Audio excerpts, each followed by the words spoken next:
अस्सलाम वालेकुम वरहमतुल्लाहि वबरकातुहू। आज जो हमारा टॉपिक है वो early explanations of criminology school of thoughts, यानी कि हम आज पढ़ेंगे क्रिमिनोलॉजी के स्कूल ऑफ थॉट्स को। इस टॉपिक को पढ़ने से पहले एक कॉन्सेप्ट क्लियर करना बहुत ज़रूरी है। अगर वो कॉन्सेप्ट क्लियर हो जाता है तो फिर आपको सारे स्कूल ऑफ थॉट्स और फिर सारी थीरीज़ आपको समझ आ जाएंगी जो क्रिमिनोलॉजी की हैं। तो स्कूल ऑफ थॉट क्या होता है, मैं एक एग्जांपल से समझाने की कोशिश करता हूँ आपको कि स्कूल ऑफ थॉट बेसिकली होता क्या है। देखें, कोई भी इशू है या कोई भी टॉपिक है, उसको लेके जो डिफरेंट लोगों के नज़रियात होते हैं वो उनके थॉट्स होते हैं, और उन थॉट्स को जो फॉलोअर्स जब बन जाते हैं और वो उस पर्टिकुलर थॉट के ऊपर आके उसे फॉलो करना शुरू कर देते हैं, तो फिर उस पर्टिकुलर थॉट को हम स्कूल ऑफ थॉट कहते हैं। फॉर एग्ज़ाम्पल, एक छोटी सी एग्जांपल मैं आपको देता हूँ कि लाइक बीइंग अ मुस्लिम, ठीक है, हमारे डिफरेंट स्कूल ऑफ थॉट्स हैं इस्लाम को लेके। तो इस्लाम को लेके अहले तशी मसलक के अपने थॉट्स हैं। तो हम जब उनके बारे में बात करेंगे तो हम कहेंगे कि ये शिया स्कूल ऑफ थॉट के फॉलोअर्स हैं। और अहले सुन्नत के जो थॉट्स हैं इस्लाम को लेके, तो उनको जो लोग फॉलो कर रहे हैं, उनकी जो रिसर्च को जो लोग फॉलो कर रहे हैं, उनको हम कहते हैं कि वो सुन्नी स्कूल ऑफ थॉट से ताल्लुक़ रखते हैं। इसी तरीके से देवबंद मसलक जो है वो इस्लाम को जिस नज़र से देखता है और उसे जिस तरीके से बयान करता है, इसको हम कहेंगे कि ये देवबंद स्कूल ऑफ थॉट है। फिर इसी तरह सो ऑन जितने भी मसलक हैं वो सारे स्कूल ऑफ थॉट हैं। बेसिकली क्या है, वो उनकी थीरीज़ हैं रिसर्च बेस्ड, और वो आपको ये बताने की कोशिश करते हैं कि वो इस्लाम को किस नज़र से देखते हैं, उनका इस्लाम के बारे में अंदाज़े बयान क्या है, और वो इस्लाम के डिफरेंट मसाइल को किस तरीके से बयान करते हैं। तो इसी तरीके से क्रिमिनोलॉजी के अंदर जो स्कूल ऑफ थॉट्स हैं, चूँकि हमने पढ़ा है कि क्रिमिनोलॉजी जो स्टडी ऑफ क्राइम है, तो क्राइम से रेलेवेंट जितने भी इश्यूज़ हैं, यानी कि क्राइम के जो कॉजेज़ हैं और उनकी जो प्रिवेंशंस हैं, इनको लेके जो भी किसी की सोच है और फिर उसके जो फॉलोअर्स हैं, तो उनको हम कहेंगे कि ये उनका एक पर्टिकुलर स्कूल ऑफ थॉट है।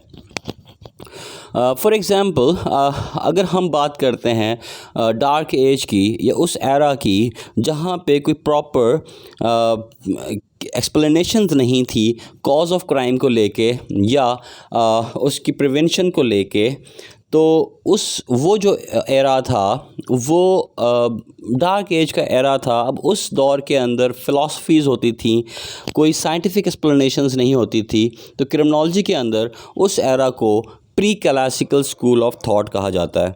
अब pre classical school of thought के अंदर क्या था, चूँकि वहाँ पे कॉज ऑफ क्राइम को लेके कोई प्रॉपर एक एक्सप्लेनेशन नहीं थी कि जिसको वो साइंटिफिकली प्रूव कर सकें। उनका बस एक ही मानना था कि इंसान जो है वो बेसिकली बहुत अच्छा है, वो किसी को नुकसान नहीं पहुंचा सकता, वो पॉजिटिव अप्रोच रखता है, वो मासूम है। ये pre classical school of thought का मानना था, जहाँ पे कोई साइंटिफिक एक्सप्लेनेशंस नहीं थी। ये थोड़ा सा मैंने आइडिया दिया, लेकिन आज एक स्कूल ऑफ थॉट है क्लासिकल स्कूल ऑफ थॉट, उसने आके इस pre classical school of thought को डिनाई किया, एक नई सोच दी, और उन्होंने ये कहा कि नहीं, इंसान जो है वो क्राइम करता है और सोच समझ के करता है और पूरा कैलकुलेट करके करता है, प्रॉफिट और लॉस को सामने रख के करता है, और इसकी पनिशमेंट इस तरीके से होनी चाहिए, इसकी प्रिवेंशन इस तरीके से होनी चाहिए।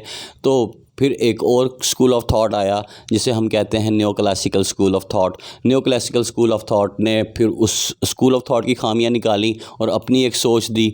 फिर इसके बाद पॉजिटिव स्कूल ऑफ थॉट आया, उसने अपनी इनकी खामियों को निकाला और एक नई रिसर्च की, और फिर इस तरह सो ऑन बायोलॉजिकल थीरीज़ आई, फिर साइकोलॉजिकल थीरीज़ आई। ठीक है, तो आपको स्कूल ऑफ थॉट का आइडिया समझ आ गया होगा। इसके बाद अगला चीज़ है थीरी। थीरी क्या है? थीरी एक्सप्लेनेशन है किसी भी टॉपिक को लेके। तो होपफुली मतलब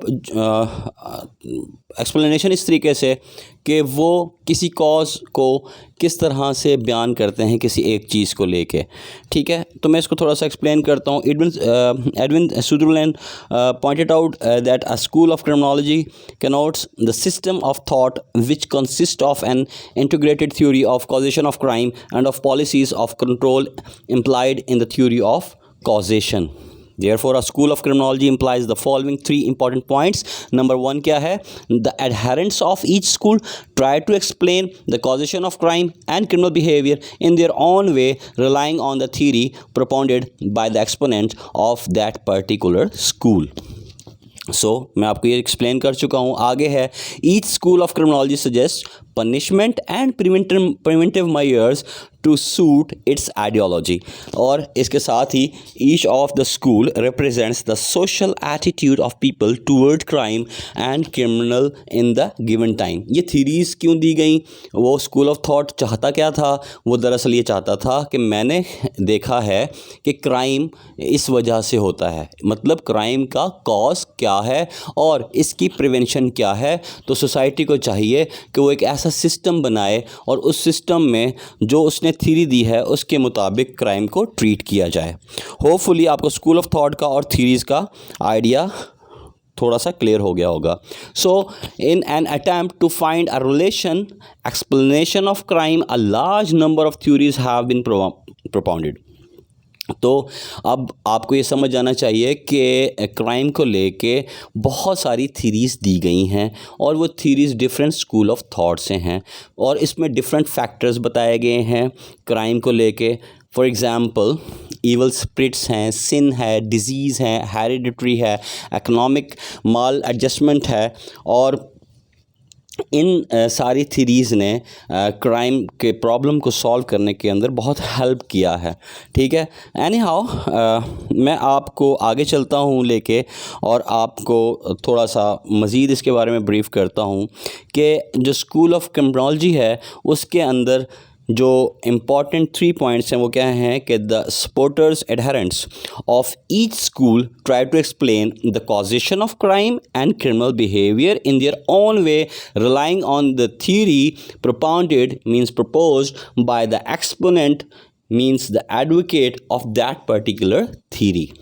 पॉइंट नंबर 1 ये है कि हर स्कूल ऑफ थॉट के जो सपोर्टर्स हैं, जो फॉलोअर्स हैं, वो कॉजेशन ऑफ क्राइम और क्रिमिनल बिहेवियर को अपने हिसाब से अपने अंदाज में बयान करते हैं, ठीक है, और वो उसी के ऊपर ही अपनी मज़ीद रिसर्च करते हैं।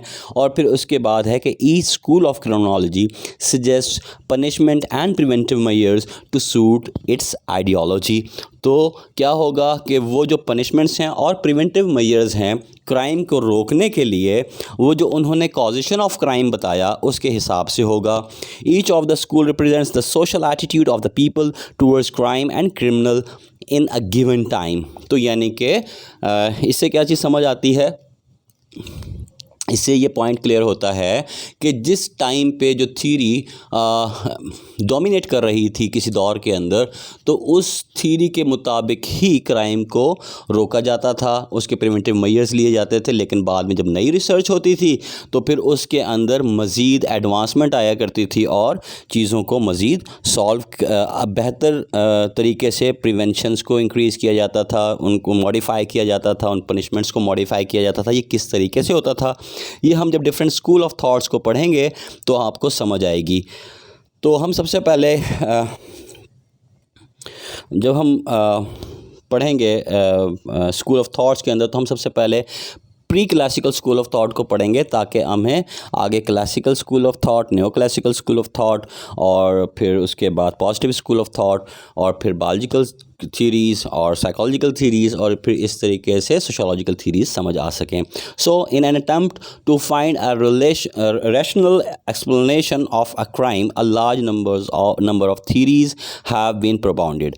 वेरियस फैक्टर्स सच एज, अब उन थ्योरीज़ के अंदर कॉज ऑफ क्राइम के लिए जो फैक्टर्स बताए गए, ठीक है, डिफरेंट थ्योरीज़ के अंदर डिफरेंट स्कूल ऑफ थॉट्स की तरफ से वो फैक्टर्स कॉज ऑफ क्राइम के क्या क्या बताए गए?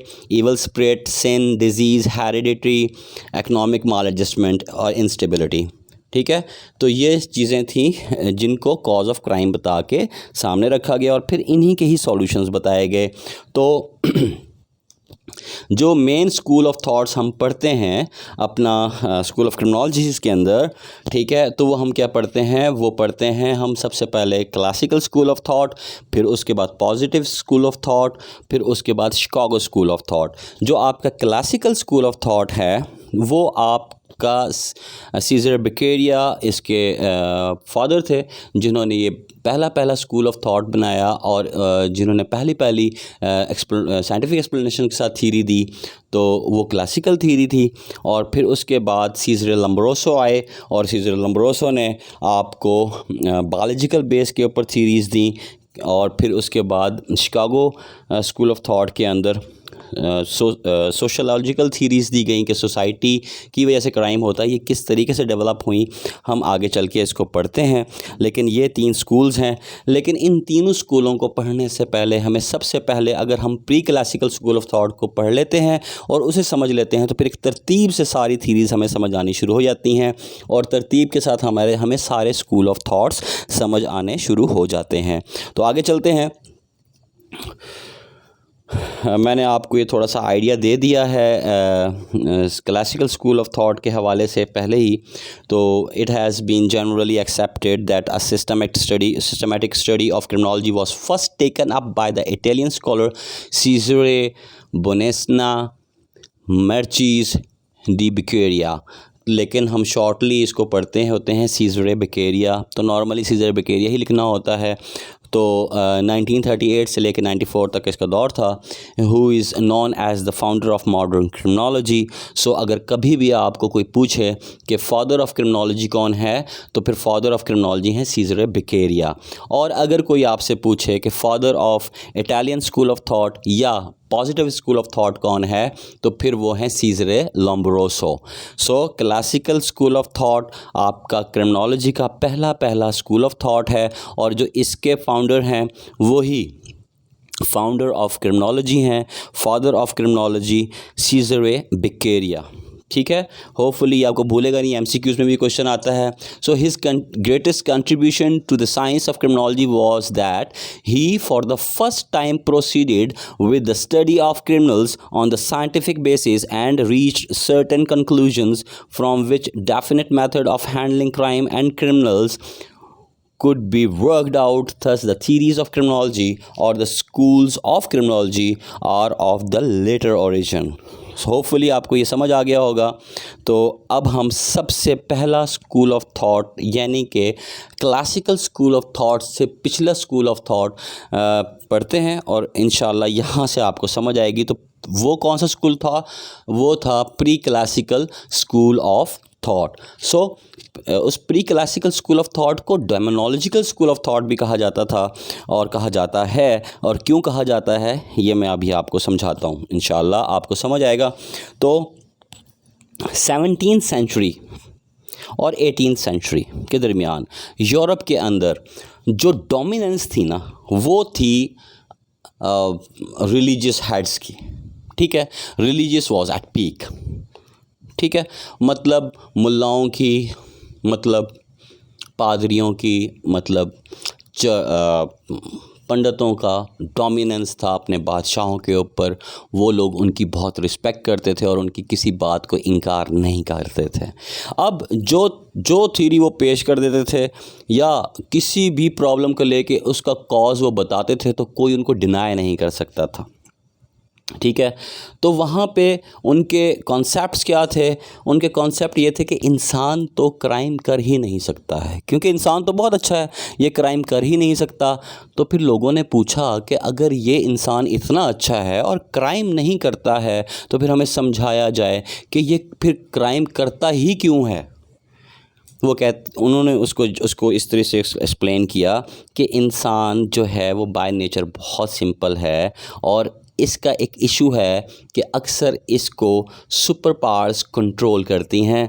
तो उन्होंने कहा कि फिर अगर अच्छी हरकतें करता है या अच्छे एक्ट्स करता है तो इसका मतलब है इसको अच्छी पावर्स कंट्रोल कर रही हैं, और अगर ये बुरे काम करता है तो इसको बुरी पावर्स जो हैं वो कंट्रोल कर रही हैं। मैं आपको समझाने के लिए एग्जांपल दे रहा हूँ, होपफुली आपको समझ आ जाएगा। तो फिर उनका एक बिलीव था कि इंसान जब क्राइम करता है तो दरअसल उसके ऊपर जो कंट्रोल आ जाता है वो डेमन्स का और डेवल्स का आ जाता है, यानी कि शैतानी ताकतों का कंट्रोल हो जाता है उसके ऊपर, और वो जो शैतानी ताकतें हैं वो क्राइम्स कमिट करवाती हैं।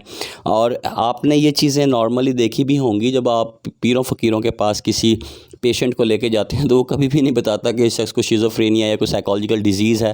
वो तो यही बताएगा उसको, या वो ये भी नहीं कहेंगे कि हाँ ये कोई अपनी जान के कोई मस्ती कर रहा है।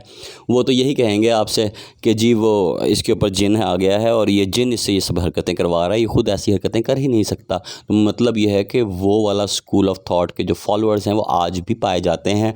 तो उनका जनरल बिलीफ क्या था कि इंसान जो है क्राइम जो करता है वो किस वजह से करता है, वो डेवल्स की वजह से करता है, डेमन्स की वजह से करता है, सुपरनेचुरल पावर्स की वजह से करता है। ठीक है, तो होपफुली आपको समझ आ गई होगी कि ये कॉज ऑफ क्राइम था उस दौर में। Pre classical school of thought के अंदर कॉज ऑफ क्राइम क्या था कि इंसान क्राइम नहीं कर सकता क्योंकि वह बहुत सिंपल सादा है, उसको एक्सटर्नल पावर्स कंट्रोल करती हैं। और वो वो एक्सटर्नल पावर्स क्या हैं, वो डेवल्स हैं, वो डेमन्स हैं, ठीक है, और वो उससे क्राइम कमिट करवाती हैं। तो उन्होंने इसका इलाज भी बताया। फिर ज़ाहिर है उन्होंने कॉज ऑफ क्राइम बता दिया तो उसका इलाज उन्होंने क्या बताया, उन्होंने इलाज बताया कि इसको टॉर्चर करो। जब इसको टॉर्चर करोगे तो फिर क्या होगा, इसके अंदर से वो इवल पार्ट चली जाएगी। So there was a general belief that man by nature is a simple and his actions are controlled by some super power. It was generally believed that a man commit crime due to the influence of some external spirit called as demon और devil. Thus an offender commits a wrongful act not because of his own free will but due to the influence of some external superpower। अच्छा, इस line को आप समझिएगा, इस line के अंदर आपको लीड मिलेगी अगली थ्योरी को समझने के लिए। ठीक है, तो वो क्या कहते थे कि offender commits a wrongful act not because of his on free will, मतलब इंसान अपनी मर्ज़ी से क्राइम नहीं करता है, इसकी ऑन फ्री विल नहीं है, but due to the influence of some external super powers. ये मानना था, ये कॉज ऑफ क्राइम बताया किसने, pre classical school of thought का। So the attempt was, however, made to probe into the real causes of crime. This demonological theory of criminality propounded by exponents of pre-classical school acknowledged the omnipotence of spirit which they regarded as a great power. So it was generally believed that a man commits crime due to the influence of some external spirit called as demon or devil. Thus, an offender commits a wrongful act not because of his own free will but due to the influence of some external superpowers. ये general belief था, ये theory थी किसकी, pre classical school of thought की या डेमोनोलॉजिकल school of thought की। इसके अंदर जिक्र है डेमन्स का, तो इसलिए यहाँ पे डेमन्स इस स्कूल को डेमोनोलॉजिकल स्कूल ऑफ थॉट भी बोला जाता है। होपफुली आपको pre classical school of thought का कॉन्सेप्ट क्लियर हो गया होगा। मज़ीद क्लियर करने के लिए मैं आपको देखें, the pre classical school of thought is known as demonological school of thought. क्यों कहा जाता है ये मैंने आपको बता दिया। इसके बाद ये 17th सेंचुरी के अंदर फ्लोरिश हुआ डेमोनोलॉजिकल स्कूल ऑफ थॉट यूरोप के अंदर। क्यों? Because of the dominance of the church and religion. ठीक है, रिलीजन वाज एट पीक। मैंने आपको पहले ये सारा समझाया। There was no scientific explanation in pre classical school of thought, ये आपने जहन में रखना है। उसके बाद सुप्रीम पावर का कंट्रोल था उनके मुताबिक, जो थीरिस्ट थे या जो भी अपने थॉट्स देते थे pre classical school of thought के अंदर, डेमोनोलॉजिकल स्कूल ऑफ थॉट के अंदर, उनका कहना ये था कि इंसान के ऊपर सुप्रीम पावर का कंट्रोल है और ईवल पावर का अगर इन्फ्लुएंस हो जाए उसके ऊपर तो वो क्राइम कमिट करता है। So criminality is the loss of sense of morality, यानी कि जब ईवल पावर्स उसको ड्राइव करना शुरू कर देती हैं इंसान को तो उसके अंदर loss of sense of morality हो जाता है। तो ये कॉजेज़ ऑफ क्राइम बताए। अच्छा, अब इस क्राइम को रोकना था तो प्रिवेंशन ऑफ क्राइम क्या बताया? टॉर्चर। ठीक है, तो ट्रीटमेंट क्या था? ट्रीटमेंट था टॉर्चर। आपने कोई भी क्राइम किया, 10 रुपये चोरी किया, 10 करोड़ रुपया चोरी किया, पनिशमेंट क्या है? टॉर्चर। सो ये कुछ समझ ना आने वाली चीज़ थी कि अब इसके अंदर जो बड़े लोग थे, जो ताकतवर लोग थे, उनके साथ क्या था कि वो इन चीज़ों से बच जाया करते थे, और सिर्फ वो जो गरीब लोग थे वो इसके अंदर फंस जाया करते थे, और कोई प्रॉपर निज़ाम नहीं था कंट्रोल ऑफ क्राइम का, और ना ही इसके अंदर ये पता चलता था कि हमने जिसको पनिशमेंट दी है वो गुनहगार था या बेगुनाह था। तो फिर मज़ीद रिसर्च इसके ऊपर हुई और इसके अंदर फिर इस चीज़ को सेटल डाउन किया। So the period of 17th and 18th century in Europe was dominated by the religion. The dominance of religion in state activities was the chief characteristic of that time. There was a general belief that man by nature is simple and his actions are controlled by some superpower. Hopefully आपको demonological school of thought के बारे में काफ़ी कुछ idea हो जाएगा। इसके अंदर समझने के लिए मैंने आपको बहुत सारा राइटअप दे दिया है ताकि आप इसको अच्छे से समझ सकें। So it was generally believe that a man commit crime due to the influence of some external spirit called as demon और devil.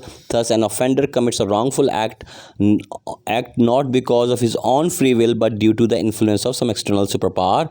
No attempt was however made to probe into the real causes of crime. So this demonological theory of criminology propounded by the exponent of pre-classical school acknowledged the omnipotence of spirit, which they regarded as a great power. The pre-classical considered crime and criminal as an evidence of the fact that the individual was possessed of devil and demon, the only cure for which was testimony, verification of the effectiveness of the spirit. ठीक है, क्या होता था कि उससे verification की जाती थी, टेस्टिमनी ली जाती थी, या तो वो हलफ दे दे कुरान पाक पे हाथ रख के या बाइबल पे या इंजील पे, इस तरह से, या तो हलफ दे और इस चीज़ को वेरीफाई करे कि मतलब मैंने क्राइम नहीं किया है और मेरे ऊपर किसी किस्म की इवल स्पिरिट का ज़ोर नहीं है, तो वो बच जाया करता था। अदरवाइज़ उसको बहुत शदीद किस्म के टॉर्चर से गुज़रना पड़ता था। तो पनिशमेंट्स क्या होती थी उसके अंदर? बंदे को उठा के फायर में फेंक दिया जाता था, ठीक है, या उसको उसकी गर्दन में रस्सा डाल के उसे पानी में फेंक दिया जाता था, और या फिर उसकी किसी के साथ, किसी ताकतवर शख्स के साथ उसकी लड़ाई करवाई जाती थी। और अगर वो मतलब उनका मानना ये था कि अगर इस शख्स ने क्राइम नहीं किया है तो आग में से बच के निकल जाएगा या पानी में से बच के ज़िंदा बच के बाहर आ जाएगा, और या फिर जंग को जिसके साथ वो लड़ाई करेगा उससे वो जीत जाएगा। तो अगर वो नहीं बचेगा, ज़िंदा नहीं बचेगा, इसका मतलब है वो वाकई गुनहगार था और उसको उसके किए की सज़ा मिल चुकी है। होपफुली आपको ये समझ आ गया होगा डेमोनोलॉजिकल स्कूल ऑफ थॉट। तो हम आगे पढ़ेंगे क्लासिकल स्कूल ऑफ थॉट को अपनी नई वीडियो के अंदर इंशाअल्लाह। तो अगर आपको इसके प्री क्लासिकल स्कूल के रिगार्डिंग कोई क्वेश्चंस हैं तो यू कैन आस्क फ्रीली। दुआओं में याद रखिएगा। अस्सलाम वालेकुम, अल्लाह हाफिज़।